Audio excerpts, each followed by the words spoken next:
လေရွေးစဉ်ဖြစ်သွားတာ23ဖူဆယ်မှာ3အားလုံးပေါင်းနိုင်ငံလေရွေးစဉ်က26ဦးထွက်ပေါ်ခဲ့ပါတယ်လက်ရှိကစားသမားတွေဆိုရင်ကျွန်တော်တို့တော့ထက်ဝေဇွန်ယူရဦးယူပါခိုင်ခင်မမိုထွန်းမျိုးမြမြငင်းမေသက်မုံမြင့်ဖြူဖွေးစသည်အဖြစ်အဲ့ဒီကစားသမားတွေပါဝင်ပါတယ်ဗျမင်္ဂလာပါဆရာခင်ဗျမင်္ဂလာပါညီလေးအခုကတော့ဦးအေးမင်းပါရန်ကုန်တိုင်းဒေသကြီးပညာရေးမှုရုံးမှာတာဝန်ထမ်းဆောင်ခဲ့ပါတယ်အခုတော့လက်ထောက်ညွှန်ကြားရေးဂျာထုံးနဲ့အငိမ့်စားယူခဲ့ပါတယ်ဒီဝိုင်ယာကြီးကိုအတင်းနေပေါ့နော်ဒီကျောင်းနဲ့ပေါ့ဆက်နွယ်ပုံလေးတွေပြောပြပါအောင်ဆရာဝိုင်ယာကြီးကိုအတင်းနဲ့ဒီကျောင်းနဲ့ဆက်နွယ်ပုံကအခုတို့ဒီညွှန်ကြားရေးမှုချုပ်ဦးအေးကျူလက်ထက်ပေါ့သူကဘောလုံးကိုအင်မတန်ဝါသနာပါပါတယ်ဝါသနာပါပြီးဒီဘောလုံးအမျိုးသမီးအသင်းလေးတစ်သင်းဖြစ်ဖို့အတွက်ကိုသူစိတ်ကူးရင်ခဲ့ပါတယ်ခဲ့ပြီးအခုကိုတိုင်ပင်ခဲ့ပါတယ်တိုင်ပင်ခဲ့ပြီးဒီအကြောင်းမှာဖြစ်ဒီတော့မြို့သမီးဘောလုံးအသင်းလေးတည်ထောင်ခြင်းပြီးစခန်းသွင်းလေ့ကျင့်မှုတွေပြုလုပ်ခြင်းနဲ့ဆိုတော့အဲ့ဒီမှာလည်းအကိုတို့လည်းဝိုင်းစင်စားပါတယ်နောက်ဒီအထက်ကတစ်လမ်းမတော်ဆိုတာကလည်းတင်တန်းအမျိုးမျိုးပြီးခဲ့တဲ့အကြောင်းဖြစ်သည့်အတွက်ဒီမှာဆိုရင်တော့ပိုတင့်တော်မယ်ဆိုပြီးဆုံးဖြတ်ခဲ့ကြပါတယ်အဲ့ဒီလိုနည်းနဲ့ဒီဝိုင်ယာယူအသင်းနဲ့ဒီအကြောင်းလေးနဲ့ဆက်နွယ်ပုံလေးအဲ့ဒီလိုတော့ရှိခဲ့ပါတယ်ဟုတ်ကဲ့ဆရာကြီးဒီဝိုင်ယာကြီးကိုအတင်းကိုပေါ့နော်စတင်တည်ထောင်ခြင်းကနေပြီးတော့အခုချိန်ထိဆိုရင်လေရွေးစဉ်အဆင့်ကစားသမားဘယ်နှုန်းမွေးထုတ်ပေးနိုင်ခဲ့ပါလဲဆရာလေရွေးစဉ်ကစားသမားကျွန်တော်စစ်တမ်းရကျွန်တော်ပြုလုပ်ထားတာကတော့2022ခုနှစ်အထိဆိုရင်အားလုံးတက်တန်းအလိုက်နဲ့လေရွေးစဉ်ကြီးမှာ125ဦးရှိခဲ့ပါတယ်125ဦးမှာလေရွေးစဉ်ဖြစ်သွားတာ23ဦးဖူဆယ်မှာ3ဦးအားလုံးပေါင်းနိုင်ငံလေရွေးစဉ်က26ဦးထွက်ပေါ်ခဲ့ပါတယ်။ကျန်တဲ့ကလေးတွေကတော့တက်တန်းအလိုက်လေရွေးစဉ်တွေအများစုဖြစ်ပါတယ်။ဟုတ်ကဲ့ဒီလေရွေးစဉ်အသင်းမှာဆိုရင်လက်ရှိမှာဒီကစားနေတဲ့ကစားသမားတွေထဲမှာဆိုဘယ်သူတွေပါဝင်ပါလဲဆရာကြီး။အခုလက်ရှိကစားသမားတွေဆိုရင်ကျွန်တော်တို့နော်ထက်ဝေဇွန်ယူရဦးယူပါခိုင်ခင်မမိုထွန်းမျိုးမြမြငင်းမေသက်မုံမြင့်ဖြူဖွေးစသည်အဖြစ်အဲ့ဒီကစားသမားတွေပါဝင်ပါတယ်ဗျဟုတ်ကဲ့ဒါဆရာကြီးတို့ဒီ YRU အသင်းကနေပြီးတော့ဒီဘေးစင်အဆင့်ကစားသမားတွေမွေးထုတ်ပေးခဲ့တယ်ပေါ့နော်အများကြီးမွေးထုတ်ပေးခဲ့ဆိုတော့သူတို့ဒီအသင်းမှာကစားခဲ့စဉ်ရောဒီအသင်းနဲ့ကစားသမားကြားမှာအမတ်တရလေးရှိပါသားဆရာရှိရဆိုလည်းသိကြပါလေဆရာကြီးအမတ်တရကတော့ဒီအင်မတန်ချီကျူးတိုက်တဲ့တချို့ဝါသနာရှင်ကလေးတွေပါမေသက်မှုမြင့်ဆိုရင်လည်းဒါရောက်လာတော့က6တန်းသူကဘောလုံးအကြောင်းနဲ့ပတ်သက်လို့ပြောလိုက်ရင်သူ့ရဲ့အိမ်ဒရိယာမှုတွေကပျောက်သွားပါတယ်ကလေးကသူဘောလုံးထဲမှာပဲဝါသနာကိုပါခဲ့တယ်နောက်ဒီစီအောင်ဆိုရင်သမီးကရုပ်ကလေးကခက်ချောလေးနဲ့မင်းသမီးလုပ်ပါလားနော်ဒါပေမဲ့သူတို့ဝါသနာကိုမရဘူးဘောလုံးပဲကမ်းမယ်ဇွန်ယူကဥလို့ဆိုရင်လည်းဒါဒီကနေပြီးတော့ထက်ဝေလို့ဆိုရင်အတွဲလိုက်ပေါ့လေ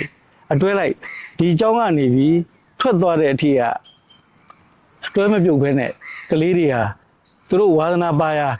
နိုင်ငံတော်လက်ချက်လေရွေးစဉ်ဖြစ်ဖို့ကိုတစိုက်မမဲ့ကြိုးစားသွားတာလေးတွေကတကယ်အမှတ်တရလေးတွေပါဒီ YRU အသင်းမှာကစားနိုင်မှုဘာတွေများလိုအပ်ပါလဲဆရာYRU အသင်းမှာကစားနိုင်မှုဆိုရင်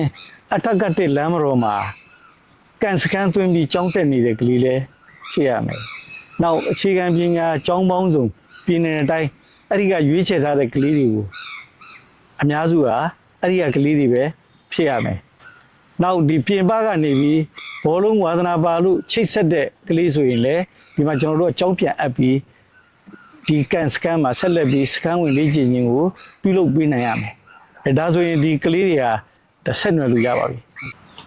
ဒီ YRU ကိုအသင်းမှာကစားမယ်ဆိုရင်ပေါ့ဆရာဒီအသင်းကထုတ်ပြန်ထားတဲ့စီမင်းစည်းကမ်းလေးတွေလည်းသိချင်ပါဆရာ YRU အသင်းမှာကစားမယ်ဆိုရင်ကလေးတစ်ယောက်ကဒီအကြောင်းမှာအကြောင်းတက်နိုင်ရမယ်နောက်တစ်ချက်ဒီအကြောင်းသင်ခန်းစာနဲ့မညီတဲ့အချိန်ဖြစ်တဲ့ညနေပိုင်းမှာ training ကိုအပြည့်ဆင်းပေးနိုင်ရမယ်ကျောင်းရဲ့သတ်မှတ်ထားတဲ့စီမင်းစည်းကမ်းတွေဝင်ထွက်သွားလာမှုတွေအဲ့ဒီအတိုင်းအတာပိုင်းတွေကိုလည်းလိုက်နာနိုင်တဲ့ကလေးဖြစ်ရမယ်ဒါဆိုရင်ဝိုင်ယာယူကိုအသင်းမှာဒါဆက်နွယ်ပြီးတက်ရောက်လို့ရပါပြီဟုတ်ကဲ့ဒီ YRU အသင်းမှာလာကစားမယ်ဆိုရင်ပေါ့နော်အသက်ဘယ်လောက်ကနေစပြီးတော့ကစားလို့ရပါလဲဆရာ အသက်အရအတန်းအနေနဲ့ပြောမယ်ဆိုတော့6တန်း12နှစ်ထိဒါရှေ့မှာလဲ12နှစ်73နှစ်14နှစ်15နှစ်အများစုပေါ့လေအဲ့ဒီလောက်ဆိုရင်ကျွန်တော်တို့ဒါ